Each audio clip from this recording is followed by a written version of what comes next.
लग्नाचे दागिने म्हणजे श्रीमंत पेशवाई दागिने, नाशिकचे सुप्रसिद्ध सराफ मयूर अलंकार सराफ।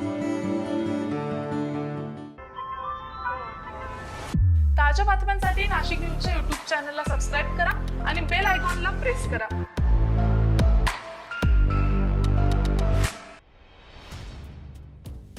नाशिक शहरातील अशोक स्तंभ, रविवार कारंजा, शालिमार तसेच त्रिमूर्ती चौक, स्टेट बँक, रथचक्र सोसायटी अशा काही महत्त्वाच्या वर्दळीच्या भागातील अतिक्रमणांवर लवकरच आता हातोडा पडणार आहे। मनपाच्या अतिक्रमण निर्मूलन विभागाकडून संबंधित ठिकाणांची पाहणी केली जाते। शहरासह उपनगरांमध्ये बहुतांश ठिकाणी अतिक्रमण आणि अनधिकृत बांधकामं मोठ्या प्रमाणावर झाली आहे। यामुळे वाहतूक कोंडी तसेच अनेकदा तर कायदा सुव्यवस्थेचा प्रश्न निर्माण होतोय। शहरातील महत्त्वाच्या आणि वर्दळीच्या ठिकाणी तर अतिक्रमणामुळे वाहतूक कोंडी नित्याचीच झाली आहे। शालिमार, अशोक स्तंभ, रविवार कारंजा, त्रिमूर्ती चौक, स्टेट बँक, रथचक्र सोसायटी यांसह विविध भागात मोठ्या प्रमाणात अतिक्रमणं ही झालेली आहेत।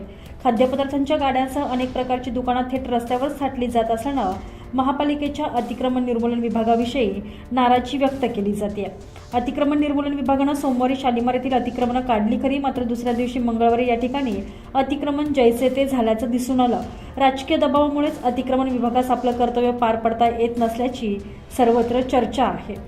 अतिक्रमणामुळे शहरातील कायदा सुव्यवस्थेविषयी प्रश्न निर्माण होत असल्यानं तसेच शहराला बकाल स्वरूप येत असल्यानं आता मनपाच्या अतिक्रमण विभागानं शहरातील महत्त्वाच्या ठिकाणांची निवड करत तेथील अतिक्रमणांवर हातोडा टाकण्याचा निर्णय घेतला।